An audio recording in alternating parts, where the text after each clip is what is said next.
മലയാളികൾക്ക് ഏറെ പ്രിയപ്പെട്ട നടനും സംവിധായകനുമാണ് ലാൽ. മിമിക്രിയിലൂടെ സിനിമയിലെത്തിയ അദ്ദേഹം സംവിധായകൻ സിദ്ദിഖിനൊപ്പം മലയാളത്തിന് നിരവധി സിനിമകൾ സമ്മാനിച്ചിരുന്നു.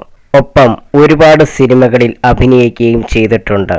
1997 ജയരാജ് സംവിധാനം ചെയ്ത കളിയാട്ടത്തിൽ പനിയൻ എന്ന വില്ലൻ കഥാപാത്രത്തെ അവതരിപ്പിച്ചുകൊണ്ടായിരുന്നു ലാൽ തന്റെ അഭിനയ ജീവിതം ആരംഭിക്കുന്നത്. മലയാളത്തിനു പുറമെ തമിഴ്, തെലുങ്ക്, ഇംഗ്ലീഷ്, കന്നഡ, ഹിന്ദി തുടങ്ങിയ ഭാഷകളിലും അദ്ദേഹം അഭിനയിച്ചിരുന്നു. മറ്റു ഭാഷകളിൽ അഭിനയിക്കാൻ പോയപ്പോൾ ആദ്യം തനിക്ക് നല്ല പേടി ഉണ്ടായിരുന്നുവെന്ന് പറയുകയാണ് ലാൽ. ഹിന്ദി സിനിമയിൽ പോയപ്പോൾ ഒരുപാട് പേടി തോന്നിയെന്നും നാനാ സിനിമ വാരിക്ക് നൽകിയ അഭിമുഖത്തിൽ സംസാരിക്കുകയായിരുന്നു ലാൽ. മറ്റ് ഭാഷകളിലെ പടങ്ങളിൽ അഭിനയിക്കാൻ പോയപ്പോൾ ആദ്യം എനിക്ക് നല്ല പേടിയായിരുന്നു. പ്രത്യേകിച്ച് ഹിന്ദി സിനിമയിൽ പോയപ്പോൾ അവിടെ ചെന്ന് കഴിഞ്ഞപ്പോൾ ഒരു കാര്യം മനസ്സിലായി. അവർ മലയാള സിനിമയെ വളരെ അധികം ശ്രദ്ധിക്കുന്ന ആളുകളാണ്.